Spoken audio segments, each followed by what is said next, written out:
ಸ್ನೇಹಿತರೆ, ಮೀಡಿಯಾ ಮಾಸ್ಟರ್ಸ್ಗೆ ಸ್ವಾಗತ ಸುಸ್ವಾಗತ.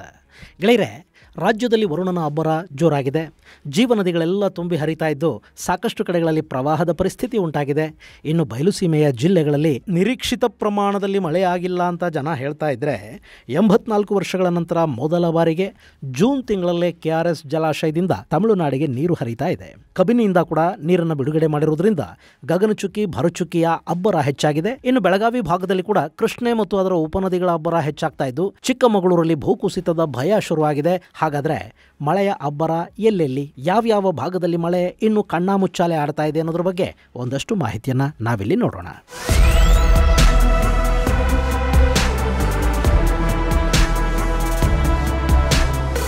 ಗೆಳೆಯರೆ, ಮಳೆಗಾಲ ಆರಂಭ ಆಗಿ 1 ತಿಂಗಳು ಕಳೆದು ಹೋಯಿತು. ಈ ಬಾರಿ ಮಳೆ ಉತ್ತಮವಾಗಿ ಆಗತ್ತೆ ಅಂತ ಹವಾಮಾನ ಇಲಾಖೆ ಹೇಳಿತ್ತು. ಅದರಂತೆ ಅವಧಿಗೂ ಮುನ್ನವೇ ಮಳೆಯ ಆಗಮನ ಕೂಡ ಆಯಿತು. ರಾಜ್ಯದ ರೈತರು ಸಂತಸಗೊಂಡಿದ್ರು. ಆದರೆ ಇದ್ದಕ್ಕಿದ್ದಂತೆ ಮತ್ತೆ ಮಳೆ ಕೈ ಕೊಡ್ತು. ಮಲೆನಾಡು ಭಾಗದಲ್ಲಿ ಮಳೆಯ ಅಬ್ಬರ ಇದ್ದರೆ ರಾಜ್ಯದ ಒಂದಷ್ಟು ಪ್ರದೇಶಗಳಲ್ಲಿ ಮಳೆಯ ಕಣ್ಣಾಮುಚ್ಚಾಲೆ ಅನ್ನೋದು ನಡೀತಲೇ ಇದೆ. ಮತ್ತೊಂದು ಕಡೆ ರಾಜ್ಯದ ಜಲಾಶಯಗಳಿಗೆ ಮಳೆ ವರವಾಗಿ ಪರಿಣಮಿಸಿದೆ. ನದಿ ಪಾತ್ರದಲ್ಲಿ ಉತ್ತಮ ಮಳೆ ಆಗ್ತಾ ಇದ್ದು ರಾಜ್ಯದ ಬಹುತೇಕ ಜಲಾಶಯಗಳು ಭರ್ತಿಯಾಗುವ ಹಂತಕ್ಕೆ ಬಂದಿವೆ. ವಿಶೇಷ ಅಂದರೆ ಪ್ರತಿ ಬಾರಿಯಂತೆ ಈ ಬಾರಿ ಕೂಡ ಆರಂಭದಲ್ಲೇ ಗಾಜನೂರು ಜಲಾಶಯ ಭರ್ತಿಯಾಯಿತು. ಆ ನಂತರದ ಸರದಿ ಕಬಿನಿ ಜಲಾಶಯದ್ದಾಗಬೇಕಿತ್ತು. ಆದರೆ ಮಳೆಯ ಪ್ರಮಾಣ ಸ್ವಲ್ಪ ಕಡಿಮೆ ಆಯಿತು. ಆದರೂ ತಮಿಳುನಾಡಿಗೆ ಹರಿಯಬೇಕಿದ್ದ ನೀರನ್ನು ಕಬಿನಿಯಿಂದ ಸರ್ಕಾರ ಹರಿಸೋದಕ್ಕೆ ಶುರು ಮಾಡಿದ ಪರಿಣಾಮ ಕಬಿನಿ ಜಲಾಶಯ ಸಂಪೂರ್ಣವಾಗಿ ಭರ್ತಿ ಆಗಲಿಲ್ಲ. ಇದು ಆ ಭಾಗದ ರೈತರಲ್ಲಿ ಸಣ್ಣದೊಂದು ಆತಂಕಕ್ಕೆ ಕಾರಣವಾಯಿತಾದರೂ ಕೂಡ ಮುಂದಿನ ತಿಂಗಳು ಮಳೆ ಹೆಚ್ಚಾಗುತ್ತೆ ಅನ್ನೋ ನಿರೀಕ್ಷೆ ರೈತರಲ್ಲಿತ್ತು. ಅಷ್ಟರಲ್ಲೇ ಆಷಾಢಕ್ಕೂ ಮುನ್ನವೇ ಮಳೆರಾಯನ ಅಬ್ಬರ ಹೆಚ್ಚಾಗಿದೆ. ಕೊಡಗು, ಚಿಕ್ಕಮಗಳೂರು, ಉತ್ತರ ಕನ್ನಡ, ದಕ್ಷಿಣ ಕನ್ನಡ, ಉಡುಪಿ, ಬೆಳಗಾವಿ ಸೇರಿದಂತೆ ನಾನಾ ಭಾಗಗಳಲ್ಲಿ ಒಳ್ಳೆ ಮಳೆಯಾಗಿದೆ. ನದಿಗಳು ಉಕ್ಕೇರಿವೆ. ಅದರ ಪರಿಣಾಮ ಹೇಮಾವತಿ, ಹಾರಂಗಿ, KRS, ಕಬಿನಿ ಸೇರಿದ ಹಾಗೆ ಸಾಕಷ್ಟು ಜಲಾಶಯಗಳು ಭರ್ತಿಯಾಗುವ ಹಂತಕ್ಕೆ ಬಂದಿವೆ. ಈ ನದಿ ಪಾತ್ರದಲ್ಲಿ ಮಳೆಯ ಅಬ್ಬರ ಹೆಚ್ಚಾಗಿರೋ ಹಿನ್ನೆಲೆಯಲ್ಲಿ ಅಣೆಕಟ್ಟುಗಳ ಹಿತದೃಷ್ಟಿಯಿಂದ ಈಗಾಗಲೇ ನದಿಗೆ ನೀರನ್ನು ಹರಿಸ್ತಾ ಇದ್ದಾರೆ. 84 ವರ್ಷಗಳಲ್ಲೇ ಮೊದಲ ಬಾರಿಗೆ ಜೂನ್ ತಿಂಗಳಲ್ಲೇ KRSನಿಂದ ತಮಿಳುನಾಡಿಗೆ ನೀರನ್ನು ಹರಿಸಲಾಗ್ತಾ ಇದ್ದು KRS ತುಂಬೋದಕ್ಕೆ ಇನ್ನು ಕೇವಲ 3 ಅಡಿಗಳಷ್ಟು ಮಾತ್ರ ಬಾಕಿ ಉಳಿದಿದೆ.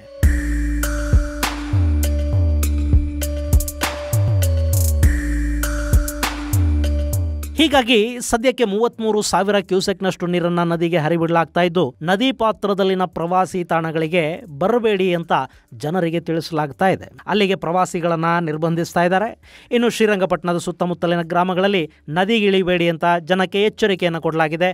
ಮಳೆ ಹೆಚ್ಚಾದರೆ ಡ್ಯಾಮುಗಳ ಹೊರಹರಿವನ್ನು ಮತ್ತಷ್ಟು ಹೆಚ್ಚು ಮಾಡುವ ಸಾಧ್ಯತೆ ಕೂಡ ಇರುತ್ತೆ. ಹೀಗಾಗಿ ಕಾವೇರಿ ಧುಮ್ಮುಕ್ತಾ ತಮಿಳುನಾಡಿನ ಕಡೆಗೆ ಹರಿತಾ ಇದ್ದಾಳೆ. ಮತ್ತೊಂದು ಕಡೆ ಕಬಿನಿ ಜಲಾಶಯ ಕೂಡ ತುಂಬುವ ಹಂತಕ್ಕೆ ಬಂದಿದೆ. ಇದು ಜೂನ್ ತಿಂಗಳಾಗಿರೋದ್ರಿಂದ ಡ್ಯಾಮ್ನಿಂದ 25,000 ಕ್ಯೂಸೆಕ್ನಷ್ಟು ನೀರನ್ನು ಹೊರಬಿಡಲಾಗ್ತಾ ಇದೆ. ಹೀಗಾಗಿ ಕಬಿನಿ ನದಿ ಪಾತ್ರದಲ್ಲಿ ಕೂಡ ಎಚ್ಚರಿಕೆಯ ಸಂದೇಶವನ್ನು ಕೊಡಲಾಗಿದ್ದು ಕೇರಳ ಭಾಗದಲ್ಲಿ ಮಳೆ ಮತ್ತಷ್ಟು ಹೆಚ್ಚಾದರೆ ಕಬಿನಿಯಿಂದಲೇ ತಮಿಳುನಾಡಿಗೆ ಹೆಚ್ಚಿನ ಪ್ರಮಾಣದ ನೀರನ್ನು ಹೊರಬಿಡಲಾಗುತ್ತೆ ಅನ್ನೋ ಮಾಹಿತಿಗಳು ಕೂಡ ಸಿಗ್ತಾ ಇವೆ. ಸೊ ಒಟ್ಟು 57,000 ಕ್ಯೂಸೆಕ್ನಷ್ಟು ನೀರು ಸದ್ಯಕ್ಕೆ ತಮಿಳುನಾಡಿನ ಕಡೆಗೆ ಹರಿತಾ ಇದ್ದು ಶಿವನ ಸಮುದ್ರದ ಬಳಿಯಲ್ಲಿರುವ ಗಗನಚುಕ್ಕಿ ಮತ್ತು ಭರಚುಕ್ಕಿ ಜಲಾಶಯಗಳು ತುಂಬಿವೆ. ಹಾಗೆಯೇ ಹೊಗೇನಕಲ್ ಬಳಿ ಕೂಡ ನೀರಿನ ಹರಿವು ಹೆಚ್ಚಾಗಿದೆ. ಗೆಳೆಯರೆ, ಈ ಬಾರಿಯ ಮಳೆ ಕರ್ನಾಟಕ ಮತ್ತು ತಮಿಳುನಾಡಿನ ನಡುವಿನ ನೀರಿನ ಸಂಘರ್ಷವನ್ನು ಕಡಿಮೆ ಮಾಡುವ ಮುನ್ಸೂಚನೆಗಳನ್ನು ಕೊಡ್ತಾ ಇದೆ. ಯಾಕೆಂದ್ರೆ ಕರ್ನಾಟಕ ತಮಿಳುನಾಡಿಗೆ ಪ್ರತಿ ವರ್ಷ 177.25 TMC ಅಷ್ಟು ನೀರನ್ನು ಬಿಡಬೇಕು. ಜೂನ್ ತಿಂಗಳಲ್ಲಿ 10 TMC, ಜುಲೈಯಲ್ಲಿ 34, ಆಗಸ್ಟಲ್ಲಿ 50 ಮತ್ತು ಸೆಪ್ಟೆಂಬರಲ್ಲಿ 40 TMC ಅಷ್ಟು ನೀರನ್ನು ಕರ್ನಾಟಕ ತಮಿಳುನಾಡಿಗೆ ಕೊಡಬೇಕಾಗುತ್ತೆ. ಸದ್ಯಕ್ಕೆ ಈಗ ಹರಿತಿರೋ ನೀರಿನ ಪ್ರಮಾಣವನ್ನು ನೋಡಿದರೆ ಕೇವಲ ಒಂದೇ ದಿನದಲ್ಲಿ 5 TMCಗೂ ಅಧಿಕ ಪ್ರಮಾಣದ ನೀರು ತಮಿಳುನಾಡನ್ನು ಸೇರಿಕೊಳ್ಳುತ್ತೆ. ಅಷ್ಟೇ ಅಲ್ಲದೆ ಮಳೆ ಮತ್ತಷ್ಟು ಹೆಚ್ಚಾದರೆ ಇನ್ನು ಕೆಲವೇ ದಿನಗಳಲ್ಲಿ 100 TMCಯಷ್ಟು ನೀರು ತಮಿಳುನಾಡಿನ ಪಾಲಿಗೆ ಸಿಗುತ್ತೆ. ಯಾಕೆಂದ್ರೆ ಈಗಾಗಲೇ ಕೇರಳ ಮತ್ತು ಕೊಡಗಿನ ಭಾಗದಲ್ಲಿ ಭಾರಿ ಮಳೆ ಆಗ್ತಾ ಇದೆ. ಕಬಿನಿ ಹಾಗೂ ಕಾವೇರಿಯ ಹರಿವು ಹೆಚ್ಚಾಗ್ತಾ ಇದೆ. ಈ ಕ್ಷಣದಲ್ಲೂ ಕೂಡ ಭಾಗಮಂಡಲದ ತ್ರಿವೇಣಿ ಸಂಗಮ ಜಲಾವೃತಗೊಂಡಿದೆ. ಹಾಗೆಯೇ ಹೇಮಾವತಿಯಿಂದ ಕೂಡ ಹೆಚ್ಚಿನ ಪ್ರಮಾಣದ ನೀರನ್ನು ಹರಿಬಿಡಲಾಗ್ತಾ ಇದ್ದು ಅದು KRSನ ಒಡಲನ್ನು ಸೇರ್ತಾ ಇದೆ. ಹೀಗಾಗಿ ಕಾವೇರಿ ನದಿಯ ನೀರಿನ ಹರಿವು ಹೆಚ್ಚಾದಂತೆ ತಮಿಳುನಾಡಿನ ಪಾಲಿನ ನೀರು ಶೀಘ್ರವಾಗಿ ಹರಿತಾ ಹೋಗುತ್ತೆ. ಈ ಮೂಲಕ 2 ರಾಜ್ಯಗಳ ನಡುವಿನ ಸಂಘರ್ಷ ಕಡಿಮೆಯಾಗಿ ನಮ್ಮ ರೈತರ ಪಾಲಿಗೆ ನೀರು ಉಳಿಯುತ್ತೆ.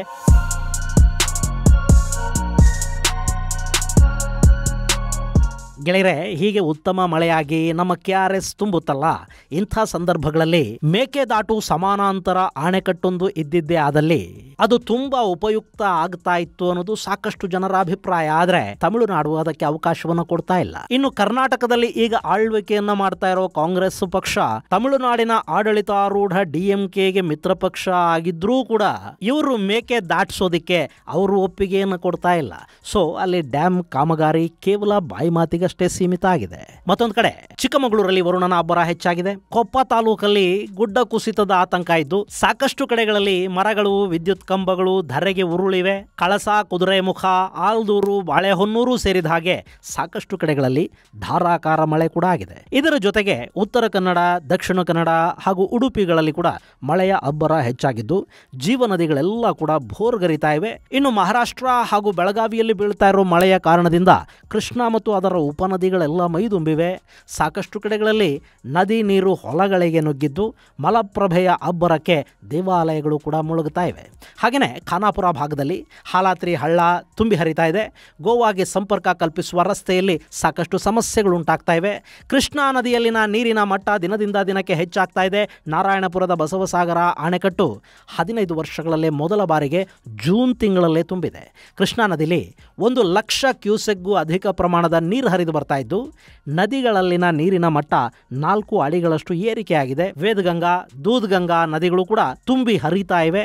ಮಹಾರಾಷ್ಟ್ರದಲ್ಲಿ ಬೀಳ್ತಾ ಇರೋ ಮಳೆಯ ಕಾರಣದಿಂದ ಅಲ್ಲಿ ಇಷ್ಟೊಂದು ಅವಾಂತರ ಸೃಷ್ಟಿಯಾಗ್ತಾ ಇದೆ. ಆದರೆ ಕೃಷ್ಣಾ ತೀರದ ಜನಕ್ಕೆ ಇದು ಸಾಮಾನ್ಯ ಪ್ರವಾಹ ಮತ್ತು ಪ್ರತಿ ವರ್ಷದ ಅತಿಥಿ. ಇನ್ನು ಹವಾಮಾನ ಇಲಾಖೆ ಮುಂದಿನ 1 ವಾರ ಭಾರೀ ಪ್ರಮಾಣದಲ್ಲಿ ಮಳೆಯಾಗುವ ಸೂಚನೆ ಮತ್ತು ಎಚ್ಚರಿಕೆಗಳನ್ನು ಕೊಡ್ತಾ ಇದೆ. ಕೇರಳ, ತಮಿಳುನಾಡು, ಕರ್ನಾಟಕ, ಮಹಾರಾಷ್ಟ್ರದಲ್ಲಿ ಹೆಚ್ಚಿನ ಪ್ರಮಾಣದ ಮಳೆ ಬೀಳುತ್ತೆ. ರಾಜ್ಯದ ಕರಾವಳಿ ಮತ್ತು ಮಳೆನಾಡು ಅಂತಲೇ ಕರೆಸಿಕೊಳ್ಳುವ ಮಲೆನಾಡು ಭಾಗದಲ್ಲಿ ಜನ ಸ್ವಲ್ಪ ಎಚ್ಚರವಾಗಿರುವುದು ಒಳ್ಳೆಯದು ಅನ್ನೋ ಸಂದೇಶವನ್ನು ಹವಾಮಾನ ಇಲಾಖೆ ಕೊಟ್ಟಿದೆ. ಸದ್ಯಕ್ಕೆ ಕರ್ನಾಟಕ ಹಾಗೂ ಮಹಾರಾಷ್ಟ್ರದಲ್ಲಿನ ಮಳೆ ಈ ಭಾಗದಲ್ಲಿನ ನದಿಗಳ ಅಬ್ಬರಕ್ಕೆ ಕಾರಣ ಆಗಿದ್ದು ಇದು ಇನ್ನಷ್ಟು ಹೆಚ್ಚಾಗುವ ಸಾಧ್ಯತೆ ಇದೆ. ಮತ್ತೊಂದು ಕಡೆ ಕೇರಳದ ಕೊಟ್ಟಾಯಂ, ಇಡುಕ್ಕಿ, ವಯನಾಡು ಹಾಗೂ ತಿರುವನಂತಪುರಂಗಳಲ್ಲಿ ಕೂಡ ಮಳೆಯ ಅಬ್ಬರ ಹೆಚ್ಚಾಗಿದೆ. ವಯನಾಡಲ್ಲಿ ಕಳೆದ ವರ್ಷದ ದುರಂತದ ನೆನಪುಗಳು ಇನ್ನೂ ನಮ್ಮೆಲ್ಲರನ್ನ ಹಾಗೆ ಕಾಡ್ತಾ ಇವೆ. ಹೀಗೊಂದು ಕಡೆ ವರುಣ ಅಬ್ಬರಿಸ್ತಾ ಜೀವನದಿಗಳು ಭೋರ್ಗರಿಯೋ ಹಾಗೆ ಮಾಡ್ತಾ ಇದ್ರೆ, ಮತ್ತೊಂದು ಕಡೆ ದಕ್ಷಿಣ ಒಳನಾಡು ಹಾಗೂ ಉತ್ತರ ಒಳನಾಡಲ್ಲಿ ಮಳೆಯ ಕೊರತೆ ಕಾಣ್ತಾ ಇದೆ. ಕೊಪ್ಪಳ, ಚಿತ್ರದುರ್ಗ, ತುಮಕೂರು, ಬೆಂಗಳೂರು ಗ್ರಾಮಾಂತರ, ಚಿಕ್ಕಬಳ್ಳಾಪುರ ಹಾಗೂ ಕೋಲಾರಗಳಲ್ಲಿ ಮಳೆಯ ಅಭಾವ ಈ ಬಾರಿ ಎದ್ದು ಕಾಣ್ತಾ ಇದೆ. ಅಲ್ಲಿ ಕೂಡ ಮುಂದಿನ ದಿನಗಳಲ್ಲಿ ಉತ್ತಮ ಮಳೆ ಆಗಲಿದೆ ಅಂತ ಹವಾಮಾನ ಇಲಾಖೆ ಹೇಳಿದೆ. ಆದರೆ ಇನ್ನು ಕೆಲ ದಿನಗಳಲ್ಲಿ ಮಳೆ ಬಾರದೇ ಇದ್ರೆ ಬಿತ್ತಿರುವ ಬೀಜಗಳಿಂದ ಮೊಳಕೆಯನ್ನು ನಿರೀಕ್ಷಿಸೋದಕ್ಕೆ ಕೂಡ ಕಷ್ಟ ಆಗಬಹುದು.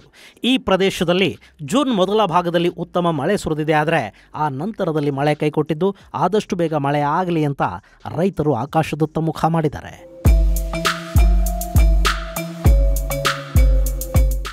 ಮಳೆ ಅನ್ನೋದೇ ಹಾಗೆ, ಅದು ಭೂಮಿಗೆ ಹೊಸ ಚೈತನ್ಯವನ್ನು ಕೊಡುತ್ತೆ. ರೈತರು ಹೊಲಗಳನ್ನು ಹಸನು ಮಾಡಿ ಈಗಾಗಲೇ ಬಿತ್ತನೆಯನ್ನು ಕೂಡ ಮಾಡಿ ಮುಗಿಸಿದ್ದಾರೆ. ಇನ್ನು ಕೆಲವೆಡೆ ಬಿತ್ತನೆಗೆ ಸಿದ್ಧತೆಗಳಾಗಿವೆ. ಹೀಗಾಗಿ ಅಲ್ಲೊಂದು ಹದ ಮಳೆ ಬೇಕು. ದಕ್ಷಿಣ ಭಾರತ ಮಳೆ ಆಧಾರಿತ ಕೃಷಿಯನ್ನು ಹೆಚ್ಚು ಅವಲಂಬಿಸಿದೆ. ಅದರಲ್ಲೂ ಕರ್ನಾಟಕದ 3/2 ಭಾಗದಷ್ಟು ರೈತರು ಮಳೆಯನ್ನೇ ಆಧರಿಸಿ ಬೇಸಾಯವನ್ನು ಮಾಡ್ತಾ ಇದ್ದಾರೆ. ಇಲ್ಲಿ ಉದ್ಯೋಗ ಅವಕಾಶಗಳು ತುಂಬಾ ಕಡಿಮೆ ಇರುತ್ತವೆ. ಮಳೆ ಸಕಾಲಕ್ಕೆ ಎಷ್ಟು ಬೇಕೋ ಅಷ್ಟು ಆದರೆ ಬೆಳೆ ಕೈಗೆ ಹತ್ತತ್ತೆ. ಇಲ್ಲದೇ ಇದ್ದರೆ ರೈತನ ಪರಿಸ್ಥಿತಿ ಚಿಂತಾಜನಕ ಆಗುತ್ತೆ. ಸದ್ಯಕ್ಕೆ ಈ ಬಾರಿ ಬಯಲುಸೀಮೆ ಪ್ರದೇಶಗಳಲ್ಲಿ ಕೂಡ ಉತ್ತಮ ಮಳೆ ಆಗತ್ತೆ ಅಂತ ಹವಾಮಾನ ಇಲಾಖೆ ಹೇಳ್ತಾ ಇದೆ. ಆದರೂ ಮಳೆ ಮಾತ್ರ ಕಣ್ಣಾಮುಚ್ಚಾಲೆ ಆಟವನ್ನು ಮುಂದುವರಿಸ್ತಾ ಇದೆ. ಹೀಗಾಗಿ ಈ ಬಾರಿ ಮಳೆ ಒಂದಷ್ಟು ಕಡೆಗಳಲ್ಲಿ ಸಿಹಿಯನ್ನು, ಮತ್ತಷ್ಟು ಕಡೆಗಳಲ್ಲಿ ಒಂದಷ್ಟು ಕಹಿ ಅಂತ ಹೇಳೋದಿಲ್ಲ, ಒಗರನ್ನು ಕೊಡ್ತಾ ಇದೆ. ಬೆಂಗಳೂರಲ್ಲಿ ಮಳೆ ಆಗಾಗ್ಗೆ ಇಣುಕಿ ನೋಡ್ತಾ ಇದ್ದು ನಗರದ ನೀರಿನ ಮೂಲವಾದ KRS ಭರ್ತಿಯಾಗಿರೋದ್ರಿಂದ ರಾಜಧಾನಿಯ ಜನ ಈ ವರ್ಷ ನೀರಿನ ಸಮಸ್ಯೆ ಇಲ್ಲದೆ ಒಂದು ಸ್ವಲ್ಪ ಮಟ್ಟಿಗೆ ನೆಮ್ಮದಿಯಾಗಿರಬಹುದೇನೋ. ಇದು ಗೆಳೆಯರೆ 84 ವರ್ಷಗಳಲ್ಲೇ ಮೊದಲ ಬಾರಿಗೆ ಜೂನ್ ತಿಂಗಳಲ್ಲೇ KRS ತುಂಬಿರೋ ಬಗ್ಗೆ ಮತ್ತು ಇಲ್ಲಿಂದ ತಮಿಳುನಾಡಿಗೆ ನೀರು ಹರಿತಾ ಇರುವುದರ ಕುರಿತಾದ ಒಂದಷ್ಟು ಮಾಹಿತಿ. ಮುಂದಿನ ಸಂಚಿಕೆಯಲ್ಲಿ ಮತ್ತಷ್ಟು ವಿಶೇಷಗಳ ಜೊತೆ ಮತ್ತೆ ಭೇಟಿಯಾಗೋಣ.